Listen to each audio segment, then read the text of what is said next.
Hello student, welcome to my YouTube channel excellent success group.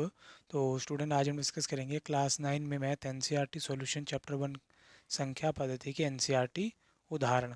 उदाहरण number 1 दे रखा में नीचे दिए गए कथन सत्य हैं या असत्य हैं, कारण के साथ अपने उत्तर दीजिए। तो यहाँ पर हमें पहला हमारा कथन दे रखा है, प्रत्येक पूर्ण संख्या एक प्राकृत संख्या होती है। तो स्टूडेंट, ये क्वेश्चन देने से पहले हमें पता होना चाहिए कि पूर्ण संख्या और प्राकृत संख्या होती क्या है। तो मैं यहाँ पे लिख देता हूँ पूर्ण संख्या। पूर्ण संख्या वे संख्याएं होती हैं जो शुरुआत करती हैं ज़ीरो से, 0 1 2 3 4 और कंटिन्यूली चलती रहती है। कहाँ तक? पॉजिटिव इन्फिनिटी तक, अनंत तक कंटिन्यूली चलती रहेंगी, वो होती है हमारी पूर्ण संख्याएं। फिर आती है प्राकृत संख्याएं। प्राकृत संख्या, प्राकृत संख्या वो होती हैं जिनकी शुरुआत होती है 1 से। 1 2 3 4 5, ये भी कंटिन्यूली चलती रहती है। कहाँ तक?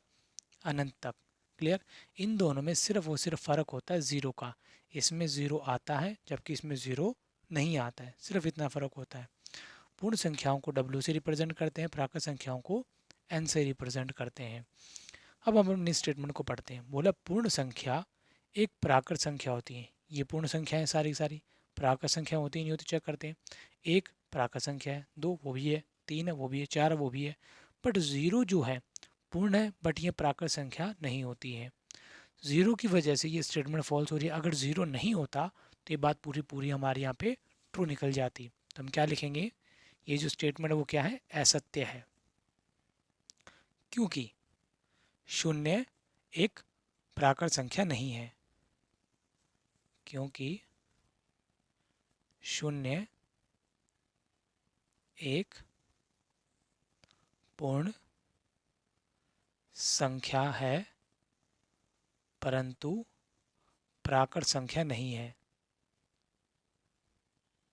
प्राकृत संख्या नहीं है। उम्मीद करता हूँ आपको ये रीज़न समझ में आ गया होगा। अब डिस्कस करेंगे इसका सेकंड पार्ट। बोला प्रत्येक पूर्णांक एक परिमेय संख्या होती है। अब पूर्णांक क्या होते हैं पहले वो देख लेते हैं हम। पूर्णांक जिसको हम z से रिप्रेजेंट करते हैं, ये वो सारी की सारी संख्याएं होती हैं जो माइनस इन्फिनिटी से लेके -3 -2 -1 0 1 2 3 से लेके पॉजिटिव इन्फिनिटी के बीच के जितने भी नंबर होते हैं, सारे के सारे नंबर हमारे कौन कहलाएंगे? पूर्णांक कहलाएंगे। क्लियर? माइनस इन्फिनिटी से लेके पॉजिटिव इन्फिनिटी के बीच के सारे नंबर पूर्णांक। वहीं पर आ रही है परिमेय संख्या। परिमेय संख्या, परिमेय संख्या वो संख्या होती है जिसे हम p अपॉन में q की फॉर्म में लिख सकते हैं। और q हमारा ज़ीरो नहीं होना चाहिए, मतलब कोई भी नंबर ऊपर हो, बटे में नीचे कुछ ना कुछ हो। ठीक है, उसे बोलते हैं परिमेय संख्या। और इनका जो दशमलव प्रसार है दो तरीके से होगा। या तो दशमलव प्रसार शांत शांत होगा, या फिर अनवसानी पुनरावर्ती होगा, मतलब पॉइंट के बाद में नंबर कंटिन्यूली चलते रहेंगे। दो ही तरीके से परिमेय संख्याओं के दशमलव प्रसार होते हैं, जबकि पूर्णांक में तो दशमलव संख्या आती ही नहीं है। तो हमें कंपैरिजन क्या करना है? बोले जितने भी पूर्णांक हैं ये क्या है? परिमेय संख्या है। चलो जी चेक करते हैं। देखो, मैं आपको एग्जाम्पल के तौर पे समझाता हूँ। कोई भी आप पूर्णांक ले लो, जैसे मान लो 0 ले लिया, किसी भी संख्या कुछ भी नहीं है तो नीचे 1 तो होगा ही होगा, पी अपॉन में क्यू। -3 नीचे कुछ भी नहीं है, 1 तो होगा ही होगा। ठीक है, चाहे आप 7 ले लो, प्लस का 7 ले लो, नीचे कुछ भी नहीं, 1 तो होगा ही होगा। तो इन सभी नंबरों को हम पी अपॉन में क्यू की फॉर्म में लिख सकते हैं, और जिसे हम पी बाई क्यू की फॉर्म में लिख सकते हैं वो सारी की सारी क्या कहला सकती हैं? परिमेय संख्या कहला सकती हैं। तो पूर्णांक को हम परिमेय संख्या कह सकते हैं। तो जो गिवन स्टेटमेंट है वो हमारी क्या हो जाएगी? सत्य है।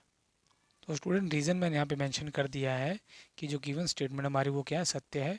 क्योंकि प्रत्येक पूर्णांक जो कि m, मैं इन सभी पूर्णांकों को m से रिप्रेजेंट कर रहा हूँ, को m/1 के रूप में लिखा जा सकता है, जैसे मैंने यहाँ पे एग्जांपल देके बताया, लिखा जा सकता है। और इसीलिए क्या होगी? एक परिमेय संख्या होगी। क्लियर? ये हमारा हो गया सेकेंड पार्ट। अब डिस्कस करेंगे इसका पार्ट नंबर 3।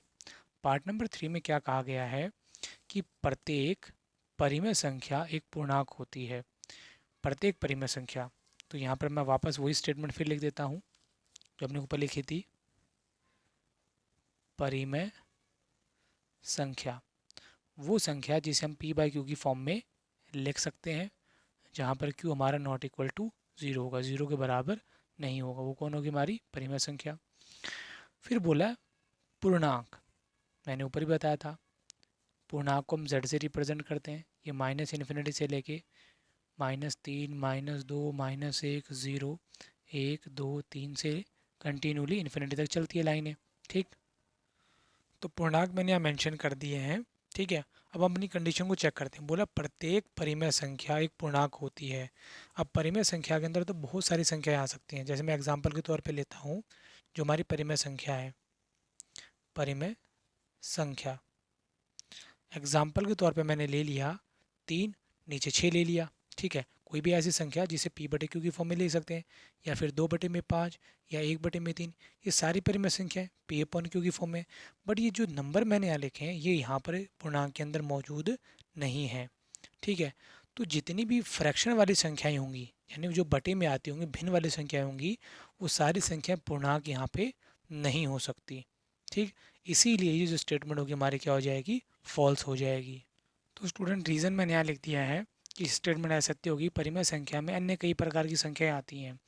परिमेय संख्या के अंदर प्राकृत संख्याएं, पूर्ण संख्याएं, इन सभी संख्याओं को परिमेय संख्या कहते हैं। ठीक है, लेकिन ये ज़रूरी नहीं है कि सारी परिमेय संख्या पूर्ण संख्या बन जाए, क्योंकि इसमें कई सारी कैटेगरी आती है। तो यहाँ मैंने लिखा कई प्रकार की संख्याएं आती हैं जिनको पूर्णांक के जैसे प्रदर्शित नहीं किया जा सकता। इसीलिए स्टेटमेंट क्या होगी, फॉल्स होगी, यानी कि असत्य है। एग्जाम्पल के तौर पर जैसे 2/5, 1/3, ये भी क्या परिमेय संख्या, लेकिन इनको पूर्णांक की तरह प्रदर्शित नहीं किया जा सकता। क्लियर, इस वजह से स्टेटमेंट क्या होगी, असत्य। ये हमारा उदाहरण नंबर 1 यहाँ पे पूरा होता है। अब हम डिस्कस करेंगे उदाहरण नंबर 2। उदाहरण नंबर 2 में बोला है 1 और 2 के बीच में 5 परिमेय संख्या ज्ञात कीजिए। तो स्टूडेंट इसको करने के बहुत सारे तरीके हैं। ठीक है, बहुत सारे। मैं इसके अंदर से कुछ कॉमन तरीके आपको बताता हूँ। जैसे कि परिमेय संख्या हमसे पूछी गई है, परिमेय संख्या, इसकी सिंपल सी डेफिनेशन ये है कि आप p/q की फॉर्म में लिखेंगे और q क्या होना चाहिए, नॉट इक्वल टू 0, 0 नहीं होना चाहिए।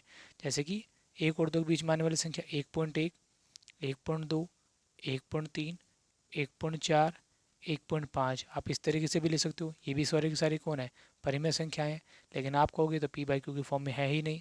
देखो हो जाएंगी कैसे, पूर्ण के बाद एक नंबर है, नीचे एक जीरो आ जाएगी।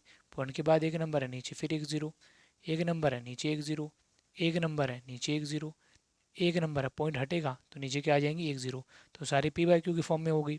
और सारी की सारी संख्या क्या है, 1 और 2 के बीच की हैं। तो ये भी हमारा आंसर हो सकता है। या फिर आप इस तरीके से भी आंसर निकाल सकते हो कि हमें 1 और 2 के बीच में संख्याएं निकालनी, 5 निकालने, 10 निकालने, 15, कितनी भी निकाली जा, अनंत संख्याएं निकाली जा सकती हैं। किस तरीके से, देखो मैं आपको बताता हूँ। नीचे कुछ भी नहीं है, क्या मान लिया, 1 मान लिया। अगर आपसे 5 पूछी गई है तो आप दोनों तरफ गुणा कर दो 6 से। 7 पूछे तो गुणा कर दो 8 से। 10 पूछे तो गुणा कर दो 11 से, दोनों तरफ। ठीक है, 100 पूछे तो गुणा कर दो 101 से। आपसे जितनी संख्या पूछे आप एक संख्या बढ़ा के ले लें। बढ़ाना इसलिए है क्योंकि कई बार क्या होता है, अगर जैसे हमसे 5 पूछे, हमने 5 से गुणा कर दिया तो बीच में एक आधी संख्या कम पड़ जाती है। इसीलिए एक संख्या बढ़ा के लेंगे ताकि कोई संख्या कम पड़े ही ना। मैंने गुणा कर दिया किससे, 6 से। इसको भी गुणा कर दिया 6/6 से। क्लियर। अब यहाँ पर देखो कितना है, 6 कम 6, 6 कम 6, 6 दूनी 12, 6 कम 6। तो 6 और 12 इनके बीच की जो संख्या है वो कौन होगी, 7, 8, 9, 10, 11, ये वो 5 संख्याएं होंगी। ठीक है, जो कहाँ पर आ रही हैं, 1 और 2 के बीच में आती हैं। क्लियर। तो आप या तो इस तरीके से निकाल ले या इस तरीके से निकाले, दोनों ही ठीक है। दोनों तरीके से आप निकाल सकते हैं। और इसी के साथ हमारा उदाहरण नंबर 2 यहाँ पे पूरा होता है। उम्मीद करता हूँ स्टूडेंट आपको क्वेश्चन समझ में आ गए होंगे। अगर आपको वीडियो अच्छी लगी तो वीडियो को लाइक करें, शेयर करें, कमेंट करें और इस चैनल को जरूर सब्सक्राइब कर लें।